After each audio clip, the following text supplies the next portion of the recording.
ఐదో ఫ్యాక్టరు కేసీఆర్ను పక్కు రేవంత్ రెడ్డికి మధ్య ఉన్న పర్సనల్ అనిమాసిటీ ఉండొచ్చు. ఎందుకంటే రేవంత్ రెడ్డిని అసెంబ్లీ నుంచి పంపించేశాడు.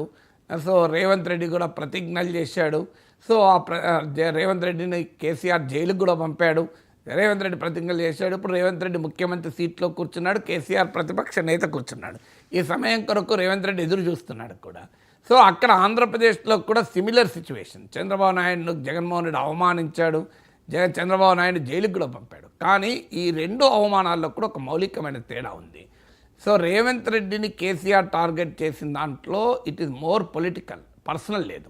మీకు జగన్మోహన్ రెడ్డి చంద్రబాబు నాయుడిని టార్గెట్ చేసిన దాంట్లో పర్సనల్ ఉంది, పొలిటికల్ మాత్రమే లేదు.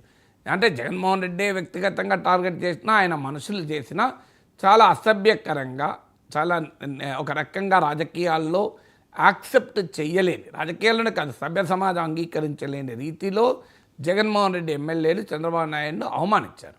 అందులో జగన్ చంద్రబాబు నాయుడు గ్యాప్ ఏంటి, కేసీఆర్ రేవంత్ రెడ్డి గ్యాప్ ఏంటి? రేవంత్ రెడ్డి ఇవాళ ముఖ్యమంత్రిగా ఉన్నప్పటికీ కూడా కేసీఆర్కు ఉన్నటువంటి పొలిటికల్ స్టేచర్ ఏమాత్రము మనం తక్కువ అంచనా వేయలేము. ఎందుకంటే 10 ఏళ్ళు ముఖ్యమంత్రిగా తెలంగాణ ఉద్యమ నేతగా ఉన్నారు. అఫ్కోర్స్ పదవి అనేది, స్టేచర్ అనేది ప్రజలే ఇస్తారు. మీకు హిస్టరీ జాగ్రఫీ కాదు, నేను ఒప్పుకుంటాను. కానీ స్టిల్ హిస్టరీ జాగ్రఫీ ఒక పర్సన్కి ఉన్నటువంటి పొలిటికల్ స్టేటస్ను పూర్తిగా తీసేయదు. ఎన్నికల్లో గెలుస్తుంటాం, ఓడిపోతుంటాం. సో ఇవాళ కేసీఆర్ ఓడిపోయినా తెలంగాణ పాలిటిక్స్లో కేసీఆర్కు ఉన్న స్థాయి మనం తక్కువ అంచనా వేయలేము. ఆంధ్రప్రదేశ్కి వచ్చే వరకు ఏంటంటే జగన్మోహన్ రెడ్డి చంద్రబాబు నాయుడుతో పోలిస్తే పొలిటికల్ స్టేటస్ ఉన్న నాయకుడేం కాదు.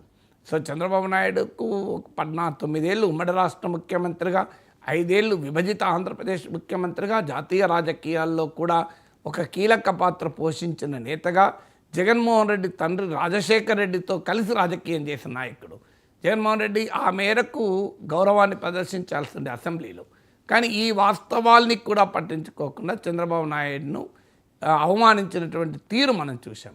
అందువల్ల ఈ బ్యాక్గ్రౌండ్లో కొంత ఐదో ఫ్యాక్టర్ అయినటువంటి పర్సనల్ రిలేషన్షిప్, అంటే కేసీఆర్కు, రేవంత్కు, ముఖ్యమంత్రికి, ప్రతిపక్షంలో ఉన్న నాయకుడికి, తెలంగాణ అయితే ప్రతిపక్ష నేతకు, ఆంధ్రప్రదేశ్ అయితే ప్రతిపక్షంలో ఉన్న నాయకునికి. సో ఎమ్మెల్యే అని అనలే, ప్రతిపక్ష రాజకీయ పార్టీకి నాయకుడు కదా. సో ప్రతిపక్ష నేత లేనంత మాత్రం ప్రతిపక్ష నాయకుడు కాకుండా పోడు కదా, ప్రతిపక్ష పార్టీకి నాయకుడు కదా. సో పెద్దిరెడ్డి రామచంద్రారెడ్డి లాగానో ఇంకో ఎమ్మెల్యే లాగానో జగన్మోహన్ రెడ్డి ఎట్లా అంటాం, అది టీడీపీ వాళ్ళు అంటారు ఎమ్మెల్యే అని. ఎమ్మెల్యే కావచ్చు, అట్లంటే చంద్రబాబు నాయుడు కూడా ఎమ్మెల్యే కాదా, కుప్పం ఎమ్మెల్యే కాదా? సో ఎవరైనా ఎమ్మెల్యే, పవన్ కళ్యాణ్ ఎమ్మెల్యే కదా, పిఠాపురం ఎమ్మెల్యే కాదా? సో ఎవరైనా ఎమ్మెల్యే, కానీ ఒక రాజకీయ పార్టీకి సభలో నాయకుడు కదా. సో అందువల్ల ఆ తేడా ఉంటుంది. కానీ అల్టిమేట్గా జగన్ కూడా అర్థం చేసుకోవాల్సిందే, మీరు పార్లమెంటరీ హిస్టరీ తీయండి, లెజిస్లేటివ్ హిస్టరీ తీయండి. మీకు నేను కొంతమంది పేర్లు చెప్తాను. వీళ్ళెవరికీ ప్రధాన ప్రతిపక్ష నేత హోదా లేదు. ఉమ్మడి ఆంధ్రప్రదేశ్ అసెంబ్లీలో పుచ్చలపల్లి సుందరయ్య గన్నవరానికి ప్రాతినిధ్యం వహించారు. ఆయన ఏం ప్రధాన ప్రతిపక్ష నేత కాదు. కానీ ఆయన మాట్లాడుతున్నంతసేపు ముఖ్యమంత్రితో సహా, క్యాబినెట్ మంత్రులతో సహా అందరూ నోట్సులు రాసుకునేంత పరిస్థితి నేనే అసెంబ్లీలో చూశాను. ఒక ఎకనామిక్స్ లెక్చర్ లాగా ఉండేది. పోనీ అదే Puchalapalli Sundarayya guarantee towering leader, అది పక్క పెడదాం. మీరు నర్రా రాఘవరెడ్డి, ఎం ఓంకార్, ఇద్దరు కమ్యూనిస్ట్ నేతలు, జైపాల్ రెడ్డి, మీకు అలాగే వెంకయ్య నాయుడు, వీళ్ళందరూ మామూలు లీడర్లు కారు కదా. వెంకయ్య నాయుడు ఏమైనా ప్రధాన ప్రతిపక్ష నేతనా? సో ఆంధ్రప్రదేశ్ ఉమ్మడి రాష్ట్ర అసెంబ్లీలో సంచలనం వీళ్ళంతా. జైపాల్ రెడ్డి కూడా నాకు గుర్తున్నంత వరకు ప్రతిపక్ష నేత కాదనుకుంటాను, but subject to verification. But ఆయన కూడా ప్రధాన ప్రతిపక్ష లీడర్ ఆఫ్ ద అపోజిషన్ అనేది ఉన్నదా డౌటే. సో మరి వీళ్ళందరూ కూడా ఎలా నాయకులు అయ్యారు, ఎలా పార్లమెంటేరియన్స్ అయ్యారు? వెంకయ్య నాయుడు చరిత్రలో ఎప్పుడు కూడా లీడర్ ఆఫ్ ద అపోజిషన్ కాదు. కానీ భారత పార్లమెంటరీ హిస్టరీలో వెంకయ్య నాయుడుకు ఒక గొప్ప పేరుంది నాయకుడిగా.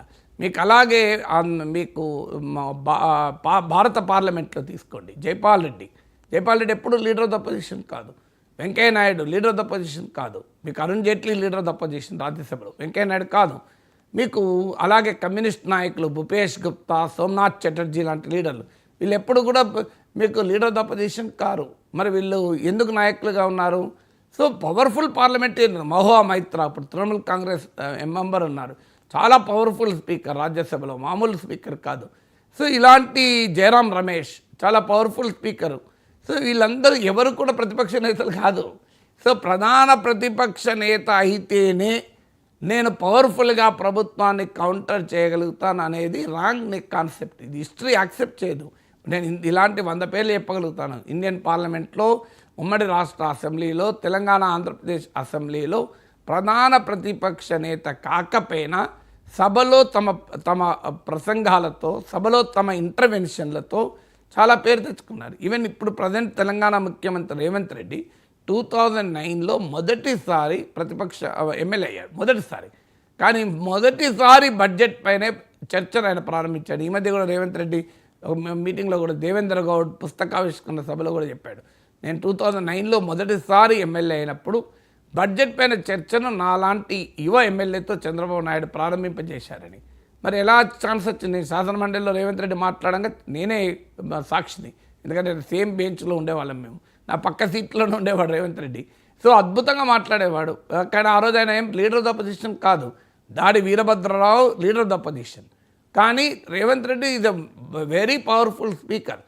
సో ఎంత పవర్ఫుల్ స్పీకర్ అంటే, ఒకసారి ఫైనాన్స్ మినిస్టర్ రోషయ్యను బడ్జెట్ పైన మాట్లాడుతుంటే రోషయ్యనే అసహనం ప్రదర్శించి, ఏమయ్యా నువ్వు రేవంత్ రెడ్డి కాదు రవంత్ రెడ్డి అన్నాడు.